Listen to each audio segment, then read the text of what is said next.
आज हम बात करेंगे जयप्रकाश पावर के बारे में और यह समझने की कोशिश करेंगे कि 2025 में इसका शेयर सच में ऊंचाइयां छू पाएगा या नहीं।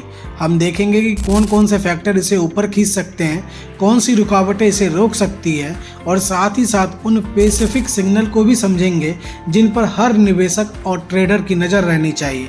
यानी यह सिर्फ एक अंदाज़ा नहीं होगा बल्कि रिसर्च और ट्रेडर पर आधारित गहराई से किया गया एनालिसिस होगा। नमस्कार दोस्तों, मैं शेखर झा स्वागत करता हूं आप लोगों का।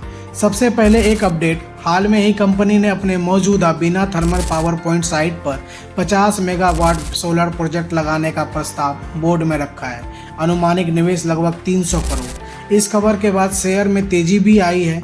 अब 2025 में सवाल यह उठ रहा है कि क्या यह कंपनी फिर से उठ खड़ा होगी, क्या इसका शेयर उड़ान भरेगा या फिर यह एक बार फिर निवेशकों का भरोसा तोड़ देगा। दोस्तों, किसी भी शेयर को समझने के लिए हमें सिर्फ उसके चार्ट को नहीं देखना चाहिए बल्कि उसके पीछे की कहानी, उसका बिजनेस, उसके प्रोजेक्ट और उसकी हालत को गहराई से समझना चाहिए। जेपी पावर जयप्रकाश ग्रुप का हिस्सा है और इसका धंधा है बिजली बनाना।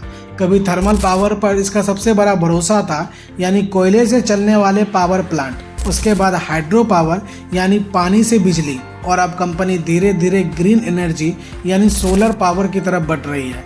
मध्य प्रदेश का बीना थर्मल प्लांट कंपनी का बड़ा प्रोजेक्ट है जिसकी क्षमता 500 मेगावाट है। इसके अलावा इसके पास हाइड्रो प्रोजेक्ट भी हैं, लेकिन सबसे ताज़ा खबर है कि इसी बीना प्लांट की साइट पर कंपनी अब 50 मेगावाट का सोलर प्रोजेक्ट लगाने जा रही है।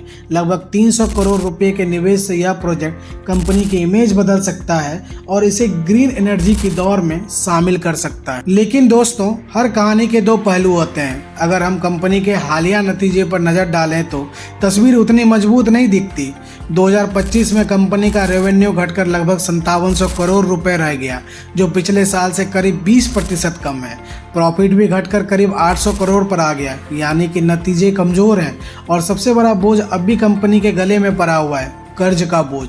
तो सवाल यह है कि जब कंपनी के नतीजे इतने कमज़ोर हैं तब भी लोगों को क्यों लगता है कि इसका शेयर ऊपर जा सकता है। तो आइए अब पॉजिटिव बातें करते हैं और समझते हैं। सबसे पहली बात, आज जेपी पावर ग्रीन एनर्जी में एंट्री ले रहा है। दुनिया हो या भारत, ग्रीन एनर्जी ही भविष्य है। आज सरकारें कोयले पर निर्भरता कम करना चाहती है और सोलर, विंड, हाइड्रो जैसे प्रोजेक्ट को बढ़ावा दे रही है। ऐसे में जेपी पावर का नया सोलर प्रोजेक्ट इसे एक नए रास्ते पर ला सकता है। 2025 की शुरुआत से अब तक इसका स्टॉक में 30 से 35% की बढ़त देखी गई है।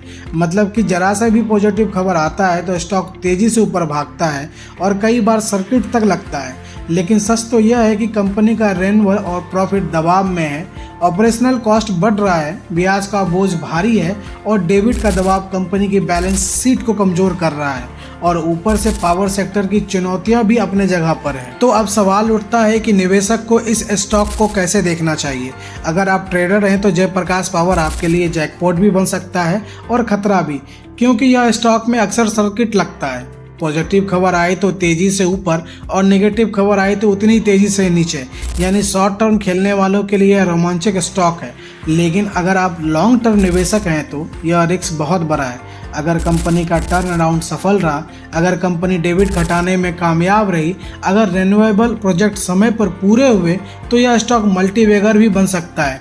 लेकिन अगर नतीजे लगातार कमज़ोर आते रहे और पुराने हालत बने रहे तो पैसे सालों तक फंसे रह सकते हैं। अब असली सवाल है कि किन किन संकेतों पर नज़र रखनी चाहिए।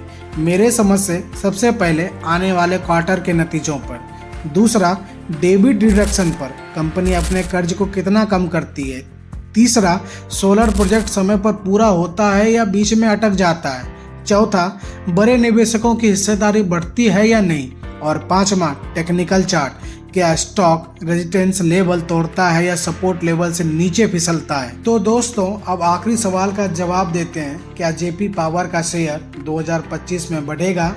जवाब है हाँ। संभावना तो है, लेकिन ये संभावना कंपनी के कामकाज पर टिकी है। अगर कंपनी अपने वादों पर खरी उतरी, कर्ज कम किया और नए प्रोजेक्ट समय पर पूरे किए तो यह स्टॉक ऊपर जाएगा। लेकिन अगर हालत पुराने जैसे ही रहे तो यह शेयर नीचे भी गिर सकता है। इसीलिए जेपी पावर एक high risk high reward game है। यह आंख मूंद कर भरोसा करना ठीक नहीं। संकेतों को देखिए, रिस्क को समझिए और फिर ही निवेश का फैसला लीजिए। तो दोस्तों, आज हमने जाना कि जेपी पावर क्या करता है, इसकी फाइनेंशियल हालत कैसी है, कौन कौन से फैक्टर इसे ऊपर ले जा सकते हैं, कौन कौन से इसे नीचे धकेल सकते हैं। अब बारी आपकी है। आपको क्या लगता है, क्या जेपी पावर 2025 में मल्टीबैगर बनेगा या यह सिर्फ एक ट्रेडिंग प्ले रहेगा? कमेंट में अपनी राय जरूर बताइए और अगर वीडियो पसंद आया हो तो इसे लाइक और शेयर कीजिए और चैनल को सब्सक्राइब करना मत भूलिए।